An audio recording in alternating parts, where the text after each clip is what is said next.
नमस्कार, गुलिस्तान न्यूज देख रहे हैं आप। मैं हूं आपके साथ हर्ष भारद्वाज। सुबह के 10:30 बजे हैं। तमाम बड़ी खबरों से आपको अपडेट करने का वक्त आ गया है, लेकिन सबसे पहले एक नजर सुर्खियों पर डालते हैं।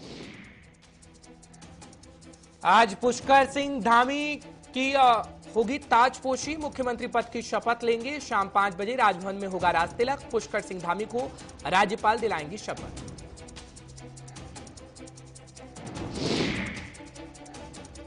उत्तराखंड में नई चुनावी टीम उतारने की कांग्रेस की भी तैयारी। हरीश रावत को चुनावी चेहरा बनाने का हो सकता है आज बड़ा ऐलान।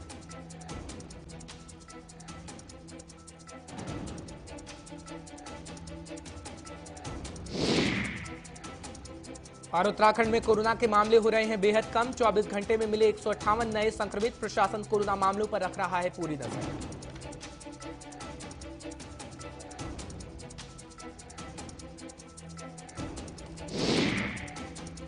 तो चलिए फटाफट से बुलेटिन की शुरुआत करते हैं। सबसे पहले बात करेंगे उत्तराखंड के नए नियुक्त सीएम की, जो कि आज शपथ लेने वाले हैं। शाम 5 बजे का वक्त रखा गया है। आपको बड़ी जानकारी इस वक्त की दे देते हैं, क्योंकि कल ही नाम का ऐलान हो गया था। जिस तरीके से नरेंद्र सिंह तोमर पहुंचे और उसके बाद विधायक दल की मीटिंग हुई और उसके बाद यह ऐलान कर दिया गया कि पुष्कर सिंह धामी को अब नया सीएम बनाया जा रहा है। ताजा जानकारी आपको दे रहे हैं कि आज पुष्कर सिंह धामी मुख्यमंत्री पद की शपथ लेंगे। बड़ी जानकारी इस वक्त की आपको दे दे, शाम 5 बजे राजभवन में होगा शपथ ग्रहण कार्यक्रम। और आपको तमाम तस्वीर भी हम दिखाएंगे, क्योंकि पुष्कर सिंह धामी को राज्यपाल शपथ दिलवाती हुई नजर आएंगी। क्योंकि उत्तराखंड का सीएम बनने पर पुष्कर सिंह धामी का परिवार बेहद खुश नजर आ रहा है और वो लोग भी काफी खुश नजर आ रहे हैं, क्योंकि युवाओं के बीच खासा दबदबा पुष्कर सिंह धामी की तरफ से बनाया गया था और युवा काफी खुश उत्तराखंड के अंदर नजर आ रहे हैं।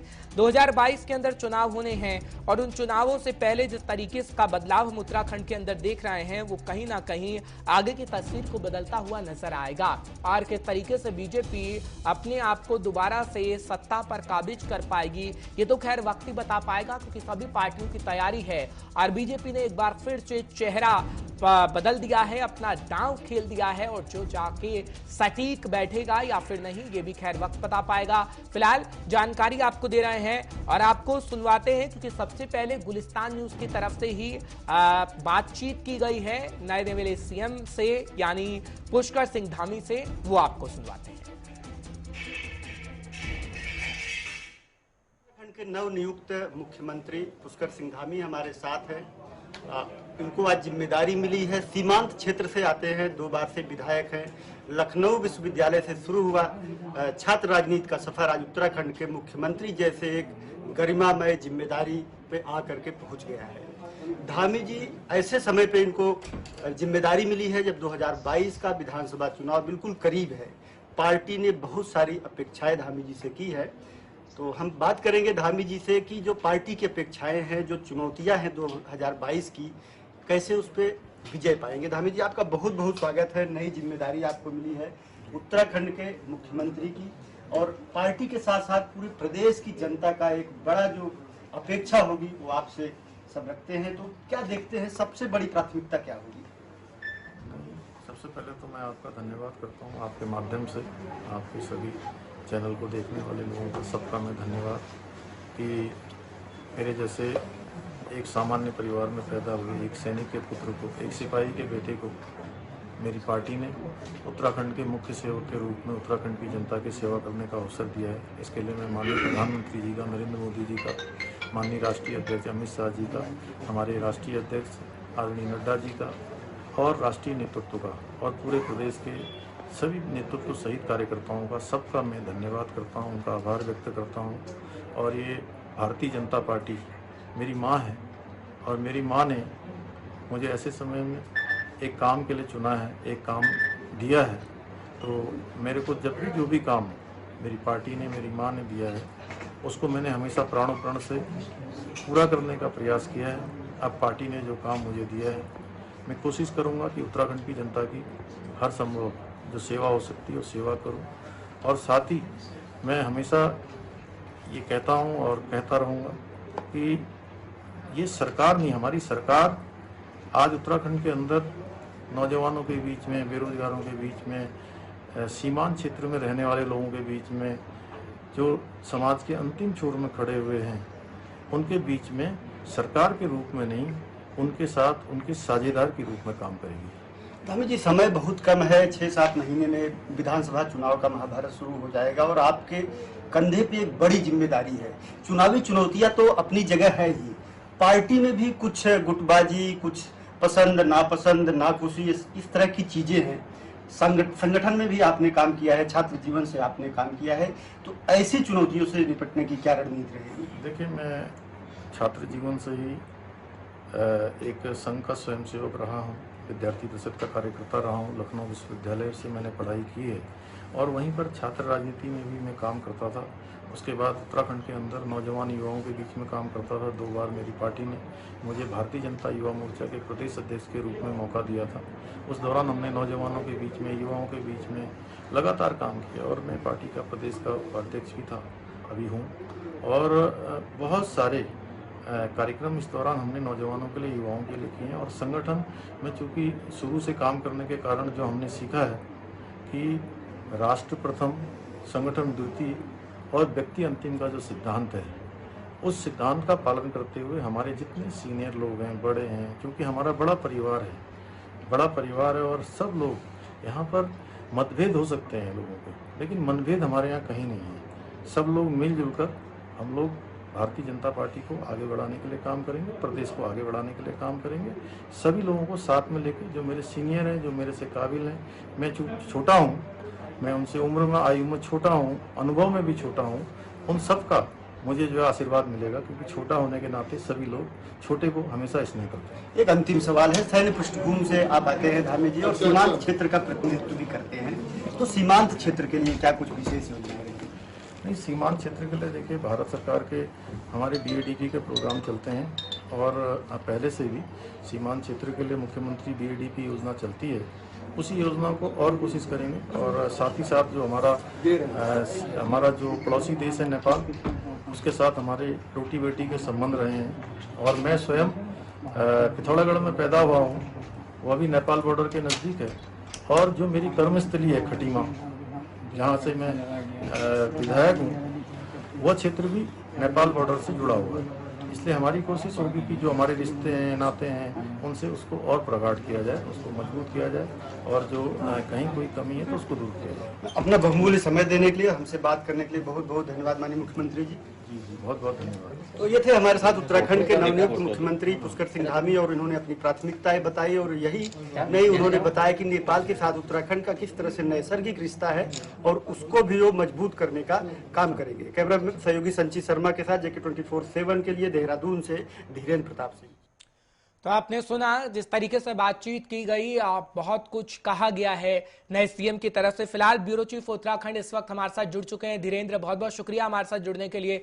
धीरेन्द्र, क्या तस्वीर अब आप उत्तराखंड के अंदर देखते हैं? क्योंकि एक छोटा सा सवाल मेरा यही रहेगा कि चेहरे का बदलाव और कितना फायदा बीजेपी को होने जा रहा है 2022 के अंदर। धीरेन्द्र, बिल्कुल हर्ष, देखिए यह जो बदलाव बीजेपी ने किया है, निश्चित रूप से इस बदलाव के पीछे बीजेपी को 2022 का चुनावी रण जीतने का जो लक्ष्य है उसे हासिल करना है। और जिस तरह से बेहद कम उम्र के, यानी 45 साल की उम्र के एक व्यक्ति को उन्होंने मुख्यमंत्री बनाया है, कुमाऊं रीजन से ये बीजेपी के दूसरे मुख्यमंत्री होंगे। आपको बता दें कि 2000 में जब उत्तराखंड राज्य का निर्माण हुआ, गठन हुआ और अंतरिम सरकार बनी, नित्यानंद स्वामी 1 साल सवा साल रहे और उसके बाद भगत सिंह कोश्यारी को मुख्यमंत्री बनाया गया। उसके बाद बीजेपी ने कुमाऊं को कोई अवसर नहीं दिया था। तो इसको लेकर के एक कहीं अंदर खाए एक गहरा आक्रोश भी कुमाऊं के गढ़वाल रीजन से।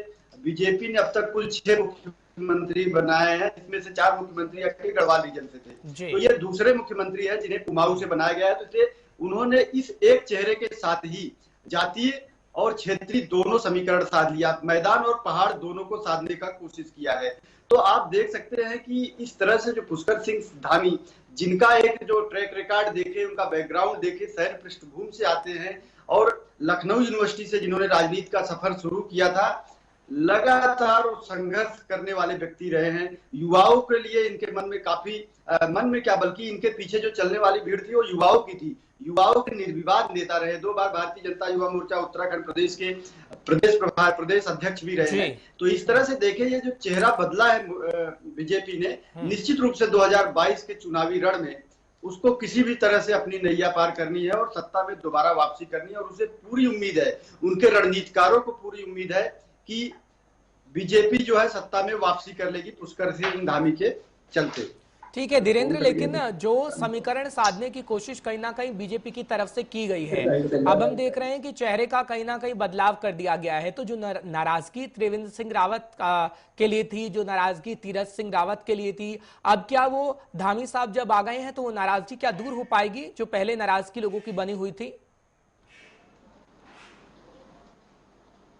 धीरेन्द्र, शायद धीरेन्द्र को आवाज नहीं पहुंच पा रही है, हम कोशिश करेंगे धीरेन्द्र से दोबारा जुड़ने की। फिलहाल हम आपको बता रहे हैं कि कैसे स्थिति उत्तराखंड के अंदर होगी, क्योंकि तो 2022 के अंदर चुनाव होने हैं और चुनाव से पहले चेहरे का बदलाव बहुत बखूबी आप समझ सकते हैं कि किस तरीके के मायने बीजेपी की तरफ से होंगे, क्योंकि उत्तराखंड के अंदर जब चुनाव होने हैं उससे पहले कुछ ही समय पहले चेहरे में बदलाव कर देना कहीं ना कहीं ये दर्शा रहा है कि कोई भी चूक बीजेपी नहीं करना चाहती है। क्योंकि कांग्रेस की तरफ से लगातार आरोप लगाए जा रहे थे कि कांग्रेस कल्चर अपनाने की कोशिश बीजेपी की तरफ से की जा रही है। एक बार फिर धीरेन्द्र हमारे साथ जुड़ रहे हैं। धीरेन्द्र, क्या मेरी आवाज आपको मिल रही है? जी, हर साहब की आवाज आ रही है। धीरेन्द्र, मेरा सवाल ये है कि जो सभी समीकरण को फिट बैठाने की कोशिश बीजेपी की तरफ से कर दी गई है, अब आपको क्या दिखता है? क्योंकि हम देख रहे थे कि त्रिवेंद्र सिंह रावत को लेकर लोगों में खासा नाराजगी थी। उसके बाद जब नए नवेले मुख्यमंत्री साहब को लाया गया तीरथ सिंह रावत को, और उनके बयानात भी कुछ ऐसे आए कि कहीं ना कहीं गहमा गहमी का माहौल उत्तराखंड के अंदर हुआ और ये कहा जा रहा था कि लोग उनसे भी कहीं ना कहीं नाराज हैं। तो अब जो भरपाई है, जो लोगों की नाराजगी है, वो कुछ ही महीनों के अंदर दूर हो पाएगी जिस तरीके से पूरे समीकरणों को फिट बैठाया गया है बीजेपी की तरफ से? बिल्कुल हर्ष, देखिए पुष्कर सिंह धामी के सामने दोनों उदाहरण हैं, तीरथ सिंह रावत का और त्रिवेंद्र सिंह रावत का। त्रिवेंद्र सिंह रावत अल्पभाषी थे, लेकिन इसके साथ ही साथ उनका जो व्यवहार था थोड़ा रूखा व्यवहार था। वो आप जनता से कनेक्ट नहीं कर पाते थे, कार्यकर्ताओं से कम्युनिकेशन नहीं स्थापित कर पाते थे। तो ये सारी चीजें जो है उनके लिए बेहद नेगेटिव, नकारात्मक रही और उनको 4 साल में हटना पड़ा अपने पद से। तीरथ सिंह रावत के साथ ये चीजें नहीं थी, वो कम्युनिकेशन स्किल में अच्छे थे, पारंगत थे, कार्यकर्ताओं से डायलॉग स्थापित कर लेते थे। लेकिन उनके साथ दिक्कत ये थी, वो बड़बोले थे।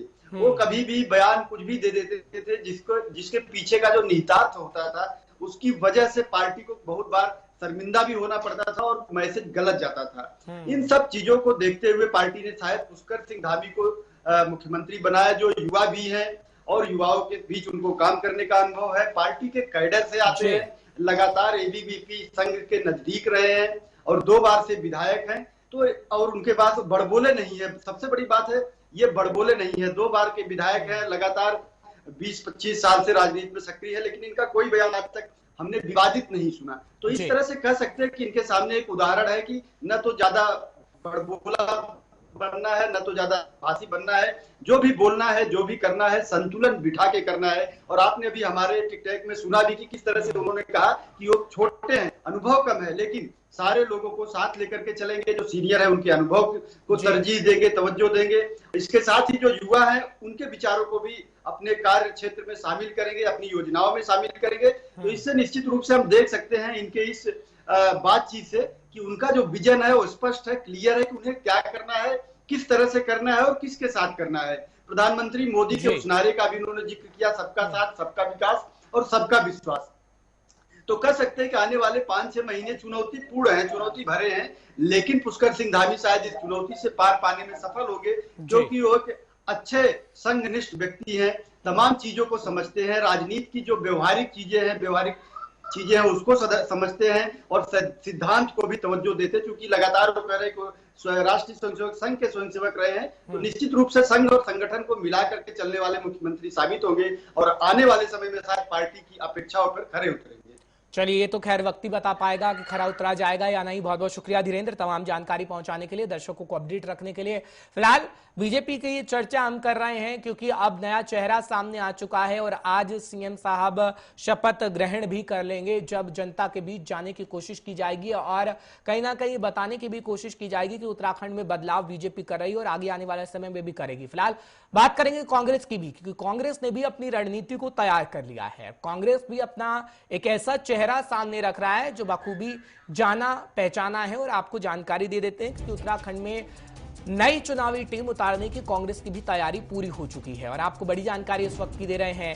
हरीश रावत को चुनावी चेहरा बनाने का ऐलान हो सकता है, जो जानकारी इस वक्त मिल रही है, क्योंकि हरीश रावत पूर्व मुख्यमंत्री रहे हैं उत्तराखंड के और हरीश रावत ने उत्तराखंड की सियासत में लौटने की पूरी तैयारी कर ली है, यानी पूरी की पूरी तैयारी हो चुकी है और कांग्रेस की तरफ से चुनावी चेहरा बनाने की घोषणा हो सकती है। आज ये कहा जा रहा है कि कांग्रेस बड़ा ऐलान कर सकती है, क्योंकि कल जब बीजेपी की तरफ से चेहरे का ऐलान किया गया तो कई कटाक्ष भी कांग्रेस की तरफ से कहे गए और ये कहा गया कि आपसी कलह कहीं ना कहीं देखने को मिल रही है बीजेपी के अंदर। ये कांग्रेस दरअसल तंज कसती हुई नजर आ रही थी। फिलहाल विशाखा हमारी साथी जुड़ रही हैं उत्तराखंड से, तमाम जानकारी आप तक पहुंचाएंगी कि कांग्रेस के अंदर इस वक्त सिचुएशन क्या बनी है। विशाखा, क्या तैयारी पूरी हो गई है कांग्रेस की? क्योंकि कांग्रेस रणनीति बना रही है और जब हम समीकरण को समझते हैं तो पुष्कर सिंह धामी को उतार दिया है मैदान में बीजेपी ने, जो समीकरण को साध के पूरी तरीके से फिट बैठाया गया है और उत्तराखंड में आगे आने वाले समय में पता लगेगा क्या सत्ता की कुर्सी बीजेपी हासिल करेगी या फिर नहीं।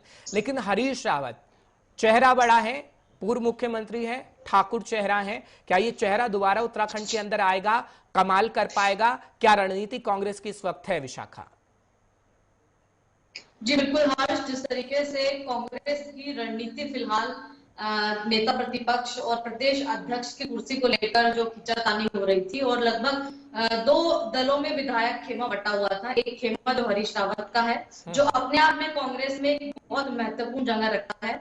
और अगर बात हम हरीश रावत की करते हैं तो हरीश रावत के कद का नेता ना तो फिलहाल कांग्रेस के पास है, कांग्रेस के पास तो है, लेकिन बीजेपी के पास जिस तरीके कांग्रेस में हरीश रावत का जो कद है, उनके कद का नेता कोई दूसरा ना तो कांग्रेस के पास है और ना ही बीजेपी के पास है। और जिस तरीके से ये जो चेहरा है जाहिर तौर पर वो कांग्रेस के लिए भी एक तुरुप का इक्का साबित हो सकता है। जिस तरीके से हम कह सकते हैं कि अगर चुनाव का चेहरा हरीश रावत को बनाया जाता है तो जाहिर तौर पर बीजेपी के लिए कांटे की टक्कर साबित होगी, क्योंकि जिस तरीके से उनकी पैठ है राज्य में वो और उनका जो एक सीनियर नेता के तौर पर उनको जाना जाता है और तमाम जो चीजें उन्होंने मुख्यमंत्री रहते हुए की है वो भी जो आज तक उनके फैसले हैं उनकी जनता के बीच पैठ है। तो जाहिर तौर पर अगर हरीश रावत चेहरा बनते हैं कांग्रेस का, चाहे नेता प्रतिपक्ष का हो, प्रदेश अध्यक्ष का हो या फिर चुनाव के तौर पर अगर कांग्रेस दाव खेलती है हरीश रावत के चेहरे पर, तो जाहिर तौर पर यह बीजेपी के लिए एक बड़ी परेशानी का सबब बन सकता है। और फिलहाल अगर हम रणनीति की बात करें तो जाहिर तौर पर कांग्रेस रणनीति बना रही है। जो विधायक खेमे जो गुटबाजी हो रखी है विधायक खेमों में, जाहिर तौर पर उसकी वजह से थोड़ी असमंजस की स्थिति कांग्रेस के सामने आ रही है। जिस तरीके से कल हरीश रावत का ट्वीट सामने आया है, उन्होंने कहा है कि जिस बीजेपी के द्वारा कि उपचुनाव नहीं हो सकते, यह सफेद झूठ है, इससे बड़ा कोई झूठ नहीं हो सकता, क्योंकि इससे पहले भी सड़क उपचुनाव हुए थे, उसे मुख्यमंत्री को उतारना चाहिए। ठीक है, लेकिन ये सभी जो ट्वीट जिस तरीके से वो सक्रिय है, ये इस बात की ये पुख्ता जानकारी देता है कि कहीं ना कहीं वो चुनाव में भी इस तरह से सक्रिय रहेंगे और एक चेहरे के तौर पर सामने आएंगे। ठीक है, लेकिन जब हम सुन रहे थे, जब कल प्रेस कॉन्फ्रेंस की जा रही थी कांग्रेस की तरफ से, क्योंकि देवेंद्र यादव भी थे उसमें और वो कहते हुए नजर आ रहे थे कि सब कुछ ठीक ठाक कांग्रेस के अंदर है। जब प्रेस कॉन्फ्रेंस में उनसे ये सवाल पूछा गया, अगर विशाखा सब कुछ ठीक ठाक है तो नेता प्रतिपक्ष के चुनाव में इतना समय क्यों लग रहा है? क्योंकि हम देख रहे हैं ना, नेता प्रतिपक्ष का लगभग नाम भी फाइनल हो गया है, सिर्फ ऐलान बाकी है। तो क्या रणनीति बनाई जा रही है? क्या चेहरे का बदलाव किया जा सकता है पहले,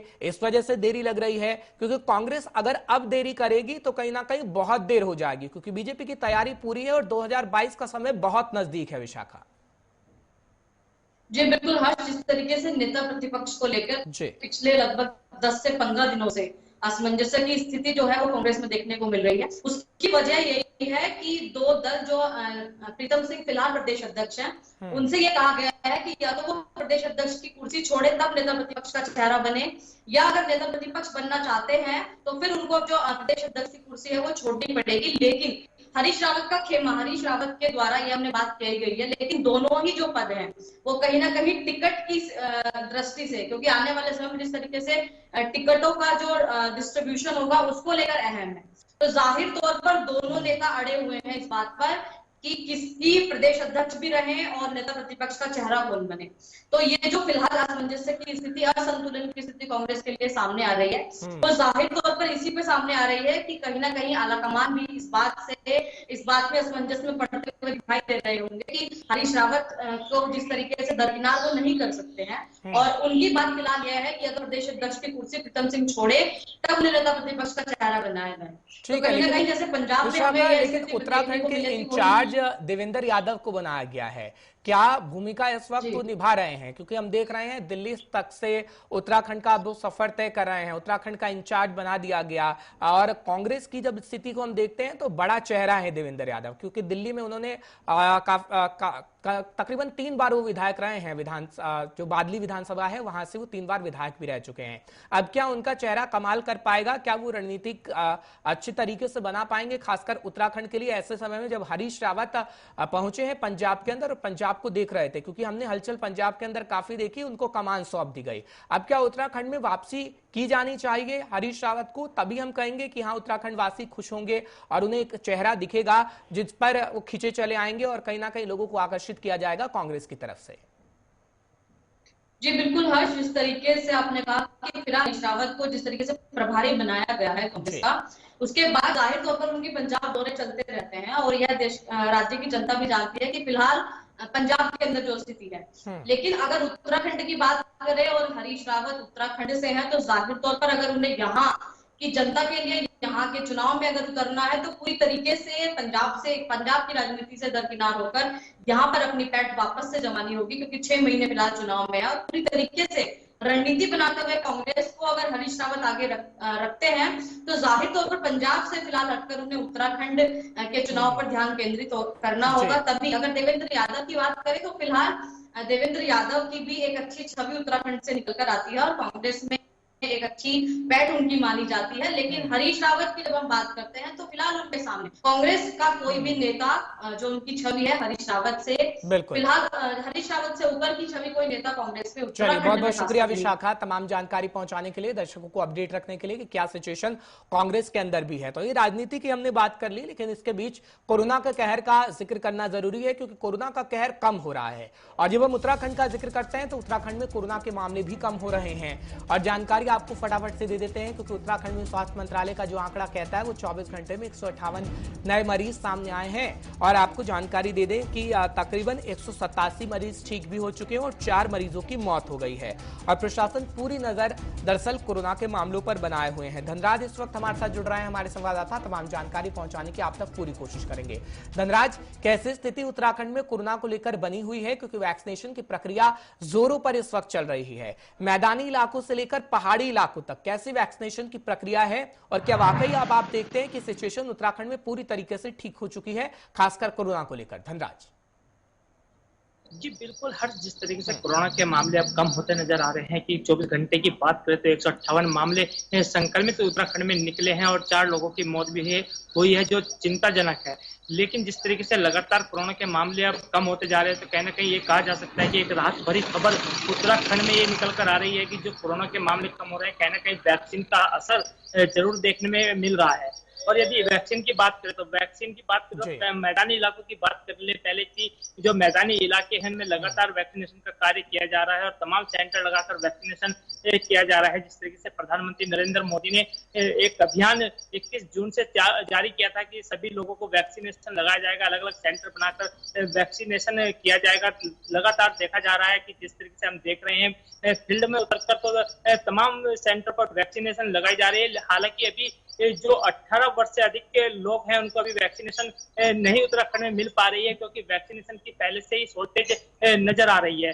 यदि हम बात करें पहाड़ी इलाकों की और ग्रामीण क्षेत्रों की, तो वहां पर भी वैक्सीनेशन का कार्य लगातार किया जा रहा है। सरकार की बात करें, जिस तरीके से अभी मुख्यमंत्री तीरथ सिंह रावत थे तो वो लगातार इस पर अपनी नजर बनाए हुए थे, लेकिन अब मुख्यमंत्री बदल चुके हैं, अब पुष्कर सिंह धामी आ चुके हैं। अब देखने वाली बात होगी कि किस तरीके से वैक्सीनेशन पर वो अपनी नजर बनाते हैं और किस तरीके से कोरोना के मामलों को वो कंट्रोल में रखते हैं। जी बहुत बहुत शुक्रिया धनराज तमाम जानकारी पहुंचाने के लिए, दर्शकों को अपडेट रखने के लिए कि फिलहाल सिचुएशन कोरोना को लेकर कैसी है। फिलहाल आपसे भी अपील यही है कि कोरोना अभी खत्म नहीं हुआ है। हाँ, मामले जरूर कम आए हैं, लेकिन आपको सावधानी सतर्कता बरतनी नहीं छोड़नी है। फिलहाल एक ब्रेक ले रुक रहे हैं, ब्रेक के उस पार गुलिस्तान न्यूज पर खबरों का सिलसिला बरकरार रहेगा।